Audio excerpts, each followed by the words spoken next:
quoi sert cette marche aujourd'hui? Il y a des crises dans plusieurs secteurs du pays. Le point essentiel pour nous, qui est le repère pour toutes les nations, c'est la justice. La justice est aux ordres du pouvoir.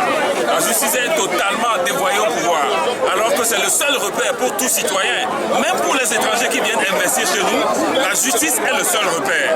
Donc notre principale préoccupation que nous soyons ici aujourd'hui, c'est la justice togolaise. Parce que même les hommes d'affaires qui viennent faire des affaires ici, s'ils n'ont pas conscience que quand ils vont avoir des problèmes, la justice va être impartiale, il n'y aura pas d'investissements qui vont venir au Togo.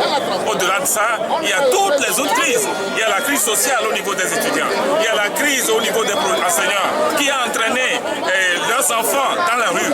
Dans un pays où les enfants de 12 ans tombent dans la rue et se mettent devant les balles, il faut voir qu'on est arrivé à la porte de l'apocalypse et il faut réagir, il faut réfléchir. Et puis, il y a les questions électorales, c'est-à-dire qu'en fait, c'est le consensus minimum au niveau national qui nous permet de parvenir à une situation qui permet de régler toutes ces questions-là. Toutes ces questions-là sont aujourd'hui piétinées par le pouvoir. Donc c'est pour toutes ces questions-là qu'on marche. En fait, pour me résumer, première chose, la justice togolaise.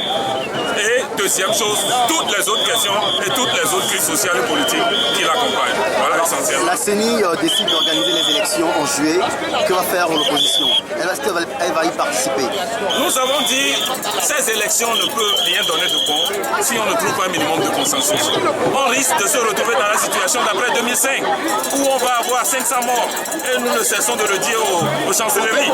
Nous avons fait une tournée en Europe pour donner le même message. Nous sommes revenus ici, nous continuons de rencontrer les ambassadeurs tous les jours pour leur dire, parce que demain, il ne faut plus qu'on dise qu'on ne savait pas. Vous savez, dans la situation du Rwanda, on avait dit que l'ONU savait. 4 ans après les événements, on a dit que l'ONU savait, on les avait avertis, mais ils n'ont rien fait. Voilà ce qui est arrivé. Nous ne voulons pas demain qu'on nous dise à un certain nombre de niveaux qu'on ne savait pas, parce que nous aurons averti tout le monde. Merci.